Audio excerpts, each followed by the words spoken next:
샬롬, 반갑습니다. 오늘도 하나님께 예배 드립니다. 기도하겠습니다. 주님 감사합니다. 오늘도 모든 영광과 존귀와 찬양을 주님 홀로 받아 주시옵소서. 우리의 인생의 그 천성을 향해 가는 모든 노정 속에 주님의 위대하시고 선하시며 거룩하신 섭리 가운데 우리가 있음을 믿습니다.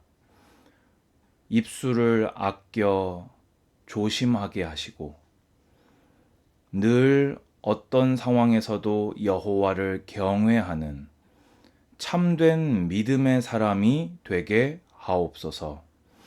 이 믿음으로 또 주님께 받은 사랑으로 주변에 어려움 당한 이를 사랑할 수 있는 그리스도 닮은 제자가 되게 하옵소서.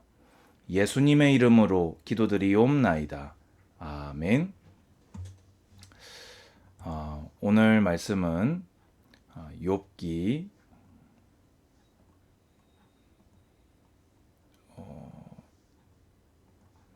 욥기 34장 35절에서 37절 말씀을 먼저 보고 조금 이렇게 앞으로 넘어가서 오늘 말씀을 보도록 하겠습니다. 욥이 무식하게 말하니 그의 말이 지혜롭지 못하도다 하리라. 나는 욥이 끝까지 시험 받기를 원하노니 이는 그 대답이 악인과 같음이라.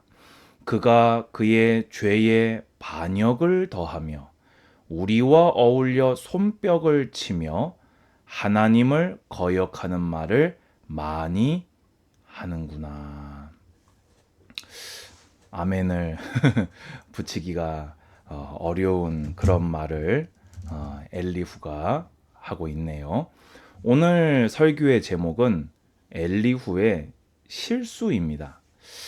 참 욥기는 욥의 세 친구도 맞는 말 같은데 이걸 맞다고 하면 안 될 것 같은데 이런 느낌이고, 욥의 말 같은 경우에는 이건 그래도 욥이 참 믿음이 좋다라고 하다가도 이거는 조금 선을 넘은 거 아닌가 이런 말들도 있고요. 특히 제일 애매한 사람이 엘리후가 아닌가. 욥도 대답도 안 하고 친구들이 말할 때는 욥이 막 제깍제깍 막 반박을 막 했잖아요. 근데 욥도 대답을 안 하고 우리는 이제 욥기의 결말을 알고 있으니까요. 나중 가서 하나님도 세 친구는 욥에게 기도를 이렇게 받으라고 하지만 엘리후는 빠져 있거든요. 그래서 그러면 엘리후가 한 말은 맞는 말인가? 또 엘리후의 말을 가만히 보면은 새 친구보다는 나은 것 같기는 한데 결국에는 하고자 하는 말이 새 친구하고 비슷한 것 같은데? 아니, 좀 더 심한 것 같은데? 이런 느낌을 줍니다. 이래서 욥기가 참 우리에게 어렵게 다가오는 것 같아요. 그럼 오늘은 그런 아리까리한 부분에서 엘리후가 한 실수를 보면서 우리는 저런 실수를 반복하면 안 되겠다 라는 것을 우리가 함께 보고자 합니다. 자, 여러분, 그러면 엘리후가 했던 그 첫 번째 실수가 무엇입니까? 바로 이 엘리후는요, 이 화를 내면서 이 이야기를 시작한 것이 엘리후의 가장 큰 실수다. 이렇게 얘기할 수 있습니다.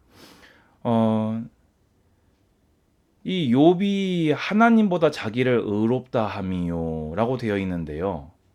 사실은 욥이 이렇게 얘기를 한 것이 말을 하다 보니까 그게 결과론적으로 이런 뉘앙스를 띠게 된 것이지 하나님은 의롭지 못하시고 내가 의롭다 라고 한 적은 없거든요.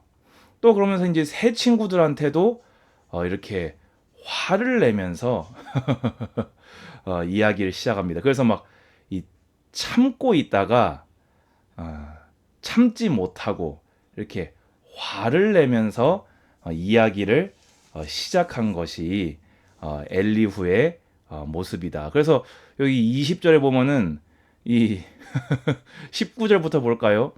보라 내 배는 봉한 포도주 틀 같고 포도주 통 같고 터지게 된 새 가죽 부대 같구나. 내가 말을 하여야 시원할 것이라 내 입을 열어 대답하리라 되어 있습니다. 여러분, 절대로 타인이 불행을 당했을 때 또 타인에 대해서 뭔가 이렇게 잘못된 것을 이렇게 바로 잡아주려고 할 때 감정적으로 하시는 것은 어떤 경우에도 옳은 결과물을 얻을 수 없습니다. 저는요, 이게 이야기를 할 때 뭐라고 해야 될까요?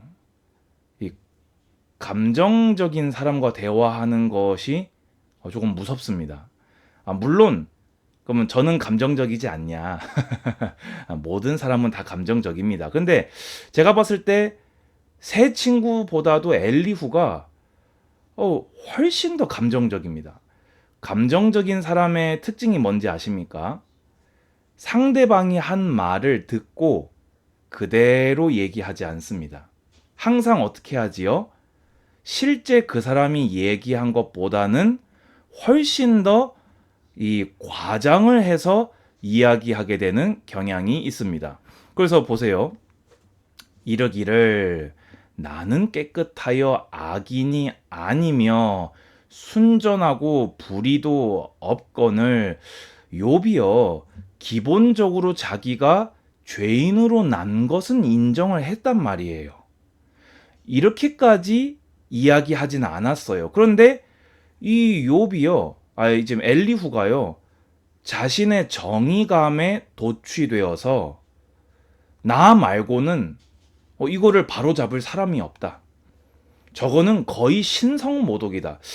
제가 봤을 때는 회심 전에 사울이 이 스데반 순교할 때 증인으로 설 때 그런 마음으로 막 이렇게 말하고 있는 게 아닐까? 그런 생각이 저는 들더라고요. 또 참으로 하나님이 나에게서 잘못을 찾으시며 나를 자기의 원수로 여기시며 내 발을 착고에 채우시고 나의 모든 길을 감시하신다 하였느니라. 내가 그대에게 대답하리라. 이 말에 그대가 의롭지 못하니 하나님은 사람보다 크심이니라. 이 말을 가만히 듣고 있으면요, 욥이 어떤 사람 같습니까? 믿음도 없고 굉장히 하나님께 대해서 불경스럽고 하나님의 섭리에는 아무 관심이 없는 아주 악인으로 엘리후에게 묘사되고 있습니다. 근데 여러분, 욥은요, 계속해서 하나님의 거룩성, 전능하심, 그 오묘하신 섭리, 이것을요 계속해서 고백해 왔어요. 단지 욥이 말한 건 뭐였냐면요, 답답하다는 거예요. 모르겠다는 거예요. 그러니까 욥이 이야기한 내용을 가만히 들어보면요, 진짜 그냥 알고 싶어서 저한테 왜 그러셨어요? 이게 아니라 주님, 저를 좀 살려주십시오. 저를 도와주십시오. 제게 임하셔서 저를 구원해 주십시오. 라는, 어떻게 보자면 부르짖음이었거든요. 울부짖음. 그런데 그것을, 이 감정에 도취된, 정의감에 도취된 엘리후는요, 믿음도 없고 뭐 여호와를 전혀 이렇게 경외하지 않는, 하나님을 끝까지 기다린 믿음을 이렇게 없는 것처럼 이렇게 취급을 하는 그런 실수를 엘리후가 범하고 있는 것이지요. 그런데 또 엘리후가 잘한 건 또 있어요. 그게 뭐냐면요, 29절 보세요.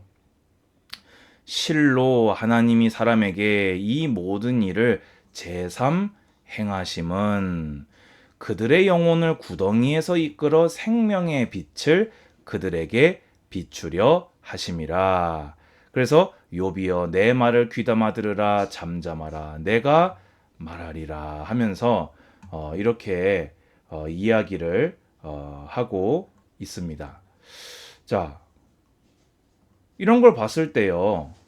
엘리후가 새 친구들과 다른 점이 무엇입니까? 새 친구는요. 현세적인 인과응보론을 가지고 있다고 제가 말씀드렸지요. 현세적 인과응보론이 뭡니까? 이 땅에서 범죄하면 즉각 하나님이 심판하시고 이 땅에서 의를 행하면 즉각 하나님이 상을 주신다. 이게 현세적인 인과응보. 그리고 기계적 인과응보론이었어요. 뭡니까? 기계가 뭐지요? 제가 핸드폰 들어서 전원 버튼 딱 누르면요. 화면이 탁 켜지고 전원을 누르면 화면이 딱 꺼집니다. 근데 여러분, 하나님의 보응하심이요. 그렇게 기계적으로 딱딱딱딱 임하십니까?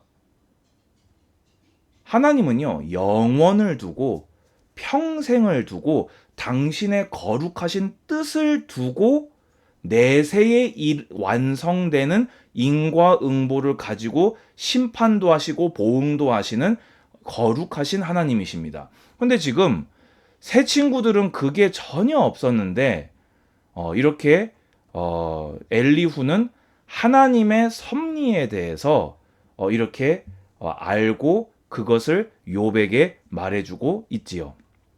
자, 그런데 그런 것처럼 보이는데도 그럼에도 불구하고 엘리후는 새 친구들의 전철을 그대로 밟게 됩니다. 욥이 말하기를 내가 의로우나 하나님이 내 의를 부인하셨고 내가 정당함에도 거짓말쟁이라 하였고 나는 허물이 없으나 화살로 상처를 입었노라 하니 어떤 사람이 욥과 같으랴 욥이 비방하기를 물 마시듯 하며 악한 일을 하는 자들과 한패가 되어 악인과 함께 다니면서 이르기를 사람이 하나님을 기뻐하나 무익하다 하는구나. 결국에는 엘리후의 결론은 뭡니까? 새 친구와 똑같은 결론입니다. 네가 악인이었던 거야. 하나님은 너의 심판에 오묘한 섭리를 가지고 계시니까 회개하렴. 근데 너는 악인이야. 새 친구의 말이 이게 맞긴 맞아. 너는 못된 짓을 해서 그렇게 된 거야. 라고 완전히 욥을 악인으로 단정해 놓고 욥의 진짜 고통이 뭔지 파악도 안 된 채로 욥을 감정적으로 몰아붙이고 있는 중입니다. 욥의 최종적인 실수가 무엇입니까? 다른 건 다 그렇다 쳐요. 저는요, 사실 이걸 제목으로 할까 했거든요. 여러분, 이 말이 너무 무섭지 않습니까? 나는 욥이 끝까지 시험 받기를 원하노니. 저는 여기에서요, 그 어떤 사랑도 느껴지지 않아요. 그 어떤 사랑도 저는 느낄 수가 없습니다. 지금 엘리후는요, 감정에 정의감에 스스로 자신에게 취해서 하나님의 편에 서서 정의를 말하는 것 같으나 한 줌의 사랑이 없이 욥을 몰아 세우고 있습니다. 여러분, 우리가 정의로 이야기할 것 같으면요, 누가 정의로우십니까? 우리 주 예수 그리스도께서 정의로우십니다. 아니, 정의 그 자체이십니다. 이 세상의 재판장이 누구입니까? 예수 그리스도가 재판장 되십니다.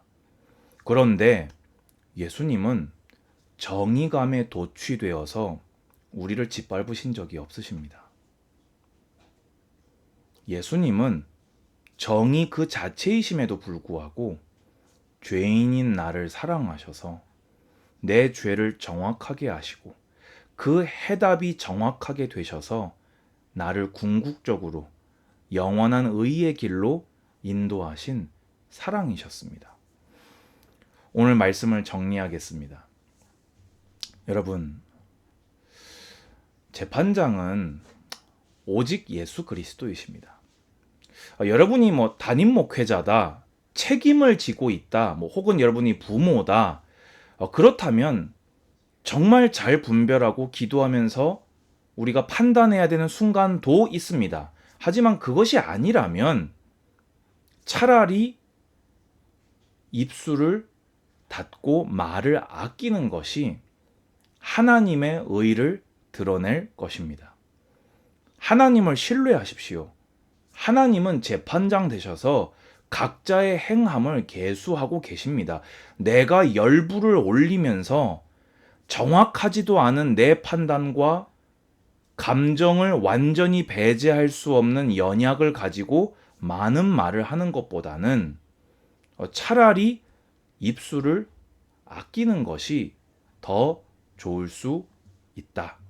그러면서 예수님께 받은 사랑을 항상 기억하십시오. 솔직히 우리가 봤을 때 이거는 진짜 죄 맞는 것 같은데 이런 거 있습니다. 그러면 여러분들은 예수님 앞에 어떠셨습니까? 그때마다 예수님이 여러분을 찢으셨습니까? 아닐 것입니다. 주님은 기다려 주셨습니다. 물론 죄를 용인하라는 말이 아닙니다. 정확하게 판단된 주님마저도 살 길을 열어놓으시고 기다려 주셨어요. 그런데 정확한 판단도 없고 감정적이고 사랑도 없는 우리가 입을 연다는 것은 예수님과 반대편으로 가는 행동일 것입니다. 제가 가지고 있는 어떤 신앙적 다짐이 있습니다. 주님께 받은 대로만 교회에 돌려주자. 우리가 주님께 받은 사랑이 있지 않습니까? 주님이 여러분을 사랑하신 대로 여러분도 사랑하시기 바랍니다. 여러분을 통해서 샬롬 되시는 예수 그리스도의 복음이, 예수님의 향기가 많이 울려 퍼지기를 주님의 이름으로 축복합니다. 주님 아버지 감사합니다. 성경을 보며 말을 아끼는 지혜자 되게 하시고 신중하게 하시고 성경적인 기준으로 하나님의 관점으로 보는 자 되게 하옵소서. 예수님께 받은 사랑대로 사랑할 수 있는 그리스도를 닮은 사랑의 종들이 되게 하여 주시옵소서. 주 예수 그리스도의 은혜와 하나님의 사랑과 성령의 교통하심이 예배드리는 모든 예배자들 머리 위에 이제로부터 영원까지 항상 함께 있을지어다. 아멘. 감사합니다. 샬롬.